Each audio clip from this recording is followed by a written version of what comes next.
Okay, hi everybody, it is me, Bonkai922. It's the nighttime. Unlimited Blade Works. Episode 8. Pretty interesting. I remember seeing this scene in the original travesty that Studio Dean did. When, they're at the school and so on and so forth. This scene, basically what happens is, in this episode is, supposedly we believe that Shinji, we get the details, he pretty much is a master, he has Rider, and he creates this barrier around the school, which I thought was pretty awesome. I thought that was pretty awesome. There's basically like an eye in the sky, and then like there's this red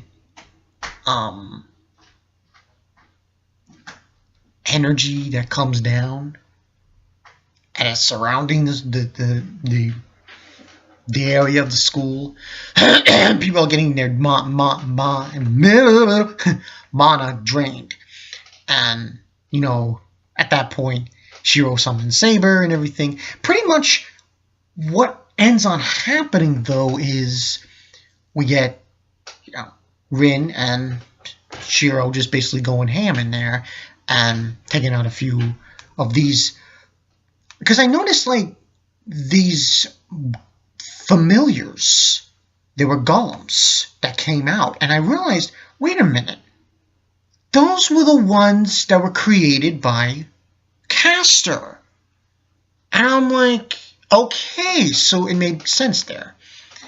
And because basically what occurred was it was Rider who created the barrier. And what ends on happening is somebody goes and tries to attack Shinji, and Rider attacks them. But this person just fucking annihilates Rider. And we find out also that Castor's shadow was there, and she makes moves on Saber, because Saber's summoned by Shiro. Now, logistically, I kind of know who attacked Rider, sort of. But it's kind of know, don't know, that sort of thing. But that was basically what happened. Castor made a move with her shadow and used those golems to attack them. And also, before we got into that, the very beginning of the episode, we had that weird scene that is going to make sense later on. I'm pretty sure he has a dream, Shiro, where his right arm is like it's covered with these sharp, they're blades. I'm pretty sure those are blades. That's like a reference to Unlimited Blade Works, I guess. Cover his arms and cover his body and shit, and he's like in pain. And then he wakes up and it's a dream. So, but that's basically what happens. And kind of an interesting part in the episode, I thought, was when Rin, she was questioning why Shiro was so calm during this whole situation where everybody was getting passed out and was dying. And, he basically tells her, I'm used to being around dead bodies.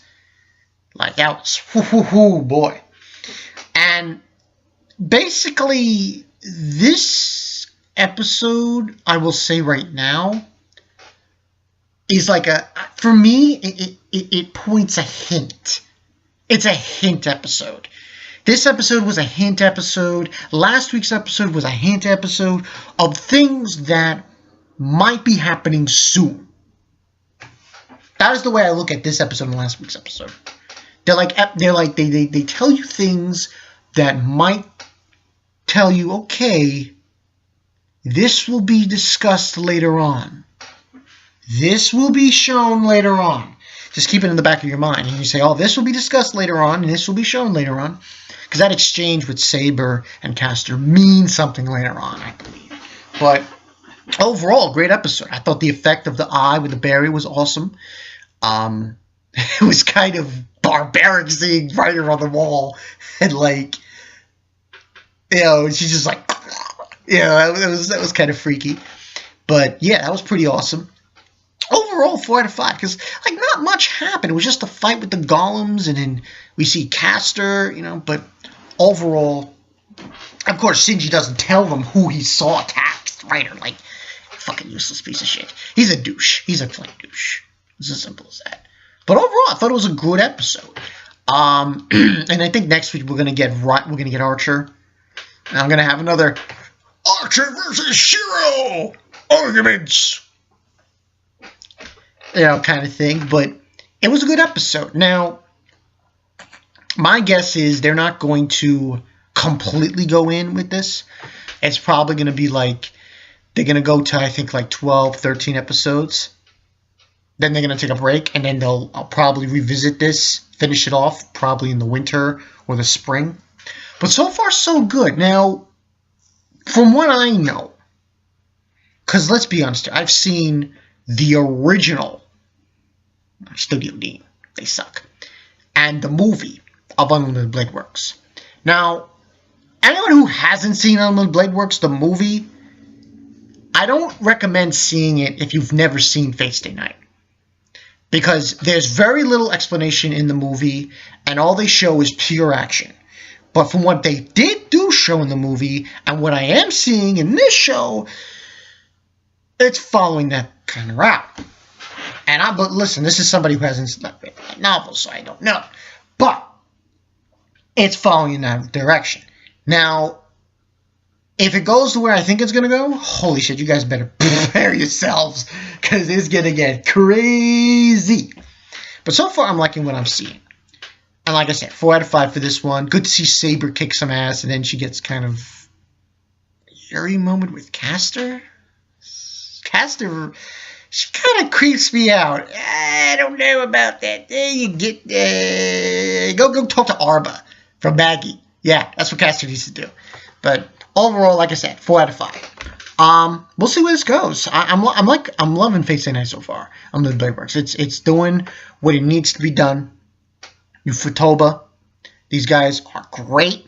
They know how to do Fate Stay Night. They did Fate Zero. Now they're doing Fate Stay Night. I'm guessing they're doing Heaven's Feel. And that was announced, the Heaven's Feel movie. So this is going in the right direction. And it's good to see Shiro kick some ass and freaking Rin. I don't know who I like more, Rin or Saber. It's really tough. It's really tough. I'm Bonkai Knight 22. I'll catch you guys later. Peace.